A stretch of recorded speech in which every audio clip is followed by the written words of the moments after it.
Hola chicos, ¿qué tal? ¿Cómo están? Vámonos con la unidad número 3 relativa a los poderes constituidos y poder constituyente. Eh, la semana pasada, recuerdan, abordamos las características de una constitución, sus definiciones. Bien, un poder constituyente y un constituido también van ligados ampliamente a lo que viene siendo una propia constitución como tal. Y déjenme decirles bien, poder constituyente, constituido, y vamos a ver un tercer elemento que a veces le llaman el poder revisor. Bien, poder constituyente es aquel que elabora una constitución, es el que la crea. Ustedes escucharán en la parte de sus clases de historia o por efemérides propias en los días cívicos que el constituyente de 1917 elaboró lo que viene a ser la constitución que actualmente nos rige. En efecto, así es. Esa constitución fue resultado del ejercicio o de un poder constituyente. El actual gobierno como está es un poder constituido, es el que se deriva de una constitución. Vamos por pasos, miren. De acuerdo a los autores, por ejemplo, Héctor Fixamudio, nos dice que un poder constituyente se deriva, por ejemplo, a veces de una revuelta, una guerra, una revolución.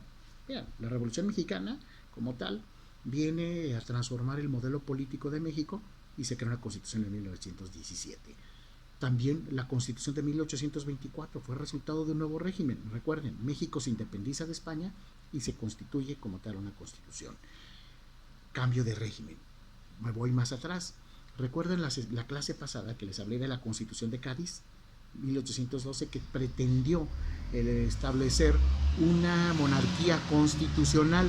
Y para esta monarquía constitucional, como tal,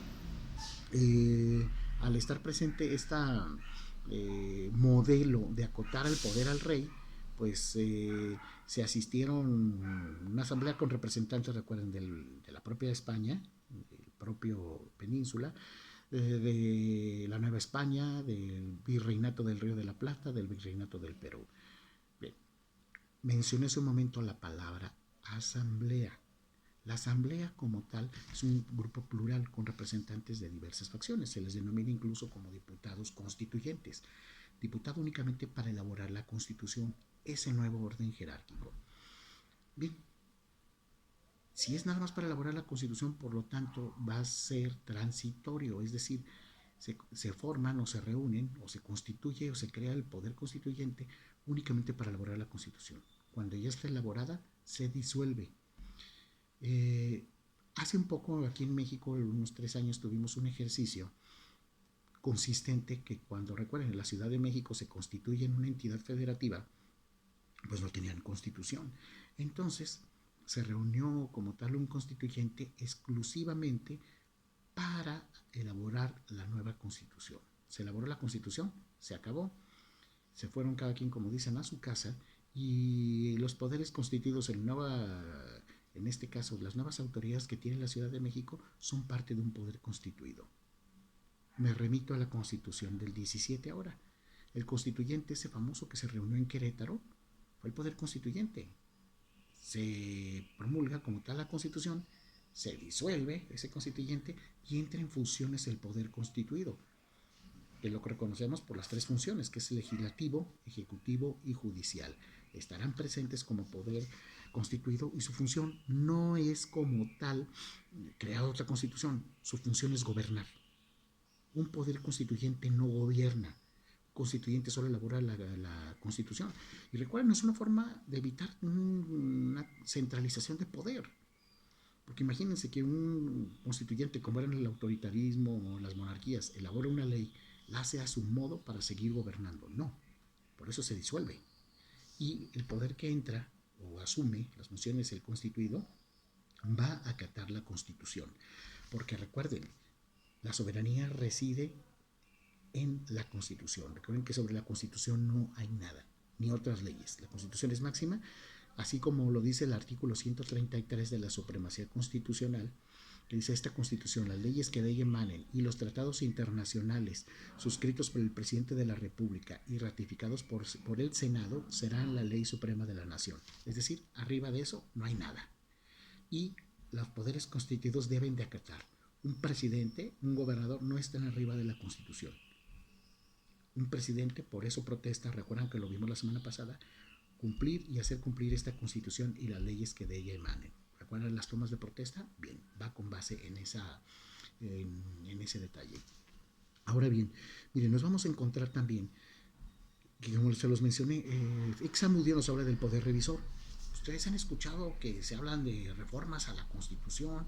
Entonces, a ver, si la Constitución no se puede tocar o es el Poder Supremo, ¿por qué se reforma? Se reforma por necesidad, porque es importante contar con instrumentos que sean aplicables a una realidad. Es ahí donde entra el famoso poder revisor del que nos habla Héctor Fixamudio y que ustedes pueden consultarlo en sus diapositivas de la unidad 3, esta presentación de PowerPoint que está en la plataforma. Bien, como tal, un poder revisor se reúne para reformar una constitución o actualizarla. No puede reformarse por la centralización de un poder. Ustedes más adelante verán en el curso de Derecho Constitucional, y quizás vieron algunos aspectos en la introducción al derecho, de que cuando el Congreso como tal, o las cámaras, hacen una reforma constitucional o una iniciativa como tal, recuerden que hay una cámara de origen, hay una cámara que le elabora y una revisora. Pum, pum, si está de acuerdo, si no está de acuerdo lo regresa. Si están ambas ya después ajustaron los detalles o modificaciones, pasa al presidente que la puede aprobar o vetar. Pero también hay algo.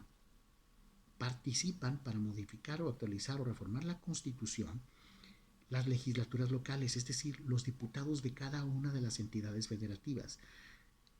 Y para que se pueda reformar la Constitución tiene que ser por más de las dos terceras partes.